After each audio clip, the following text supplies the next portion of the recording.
1027 Talk You Can't Ignore. It's Opie and Anthony. Talking about the Flight 990 stuff. Oof. Now they're saying that it's a possibility that one of the pilots decided to commit suicide and I kill you and bring I kill you and bring 216 people with him. I am Tarbash. My tooth, my teeth, they're killing me. I must crash planes. Why you do this to me? That's just a scary thought.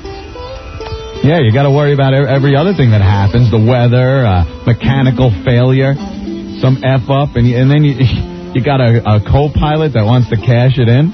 Well, that's what they're thinking at this point. They can't confirm anything, but yeah, that's where they're leading lately. Putting the information together, that's what they're the conclusion they're drawing. They want to hand over the case to the FBI, so that's not good news. Like, what are you going to do, though? Arrest the guy? Gee, it's done. Nothing you can do at this point. Oops. That's just a scary thought. I am Tarbash. I am pissed off. I am the Egyptian. First, he said some kind of a prayer about death that they picked up on the tape, and then just put the plane into a nosedive. Well, first of all, why did the other pilot leave? They leave every so often. You've seen it. Haven't you seen that? You've been sitting in your never seat. seen a pilot walk back. How you doing? Never seen a pilot leave the cockpit. He's still got the voice. Even in the aisle, like he's walking back, you're like, hey, look, it's the pilot. How you doing? Ladies and gentlemen, I'll just be walking to the back. Got to take a leak, and there's no bathroom up there in the flight deck, which used to be called the cockpit, but that's a pretty funny word. Please don't look to the rear of the aircraft. I'll be taking a leak, and the co-pilot's up there with his Thorazine. Lithium. Should be okay. You're in capable hands. But this guy, it seems, was suicidal. Put the plane into a nosedive, and the pilot gets back just in time to see him shutting off the engine. Oh my goodness, what are you doing? And then he gets that great. And then he tries to recover, pulls back on the stick, but I guess it was too late. And then someone shut the engines off. That's a good thing to do, I guess. Who knows? They say this plane approached the speed of sound before it busted up and crashed. And now they're saying it could be because the co-pilot was suicidal. If you're suicidal, please, find a rock, go behind it, and blow your brains out or something. Don't take out other people, you selfish bastards. That is selfish. Selfish. Crawl into a hole, do it yourself. This guy now, if this is true, and he commits suicide and takes along 216 people with him, he's the biggest mass murderer ever. That's just as bad as going into a place, opening fire, and then shooting yourself in the head. What's the difference? Only instead, could you imagine some guy walking into an office building and mowing down 216 people and then shooting himself in the head? That would be the hugest of huge story. But it's just a pilot committing suicide or something. Right. So it doesn't seem that weird, but it's just as bad. I mean, just as bad. This guy took 216 people with him. Man. Yeesh. So they're handing it over to the FBI. Yeah. We're going to find out more soon. Ladies and gentlemen, I'm going to just put the plane into a nosedive. Enjoy the scenery. If you look out the port side window, you'll see the wing rip off as we approach the speed of sound. Should be pretty exciting for the kids. If they want to look out the other side, the engine just ripped right off. It's flaming. That's it. Well, if you can't see up front, your windows are probably blocked by the fuselage skin that's peeling back like a banana peel. Very exciting sight to see. Look at the water. It's coming up pretty quickly. Get your prayers out of the way. Anything else? Maybe you want to jot down a quick note because we're all going to die. Thank you for flying Egypt Air. Those guys are always under control. Doesn't matter what. Doesn't matter what. I was laughing. I was watching some dopey movie, that movie about the sharks and stuff that came out. Deep Blue Sea. Deep Blue Sea, sure. And it was the stereotypical chopper pilot. Chopper pilots, I mean, they're even better than the regular pilots, than airline pilots, because they are constantly just cool. Right. No problem. Right. There is a hurricane that they have to evac people off of this offshore laboratory. The wind is like 200 miles an hour, rain, they can't see anything. The pilot's just like, ETA, 5 minutes. And his face is just stumping. They never he looks over his co-pilot at 1 minute and goes, holy I can't believe the weather. We're probably going to die. Just a little bit. Why don't you get those wipers on high? Look, flaming hail. Well, I've never seen this before, but I'm sure we could cut right through this. No problem.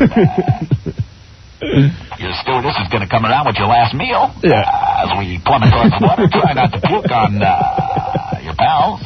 Good thing. Your family's probably not going to get much more than a finger or anything, so you don't have to worry about anyone identifying you. That bang you're going to hear is the sound barrier. We've just crossed it. Stewardess just flew out the back of the plane. Big hole in the back of the plane. Very exciting for the kids. Just feel free to crap yourself. Of course, the no crapping light has been turned off. You're free to crap around the cabin. Tammy, what's going on? As a flight attendant, you know what the guys do? What are they doing there? Okay, the minute right after you take off, it goes into autopilot, and then after it goes to autopilot, they read books. They read books?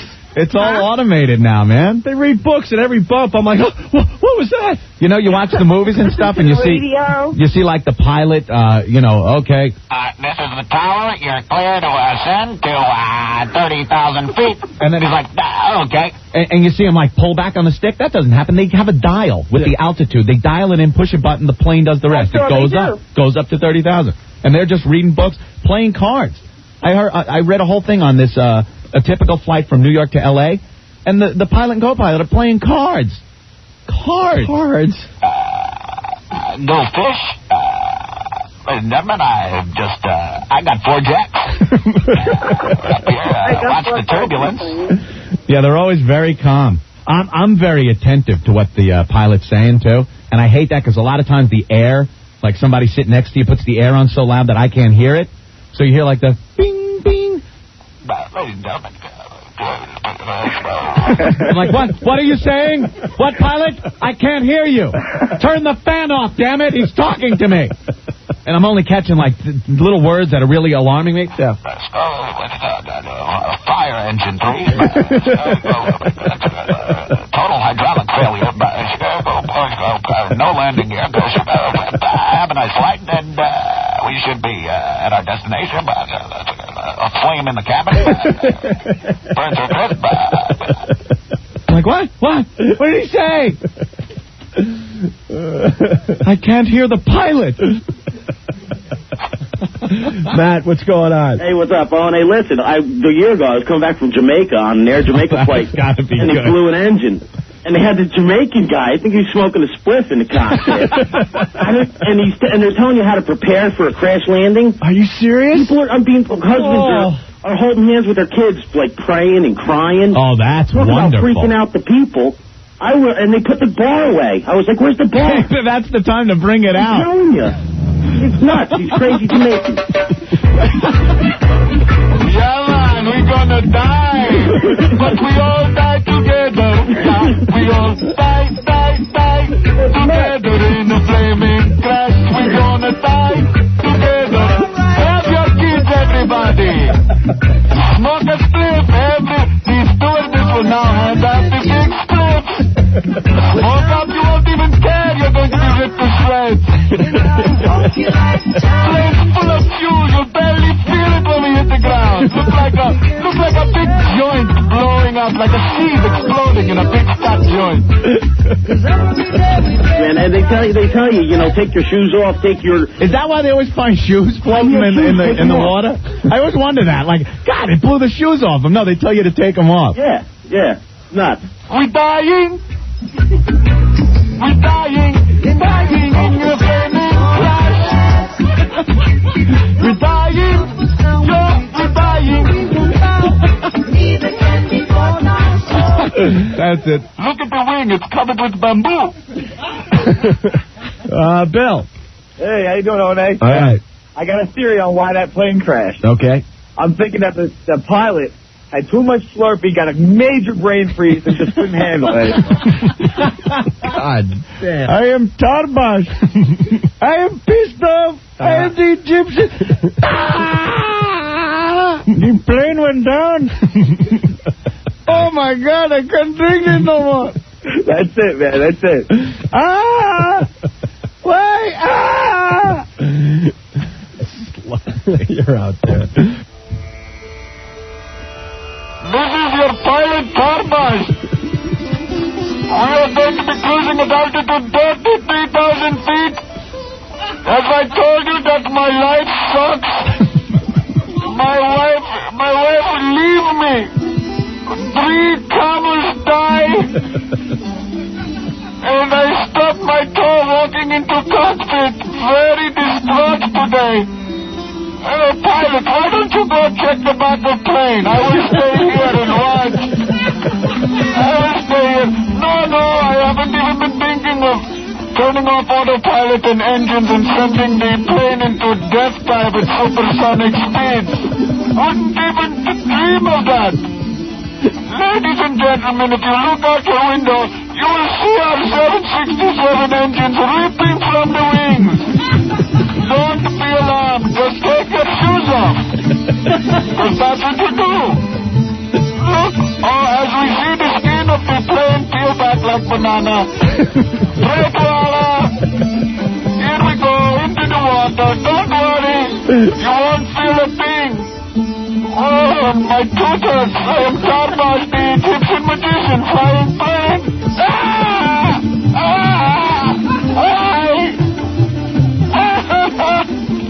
I am Corky Amal. I'm so sad. My scratch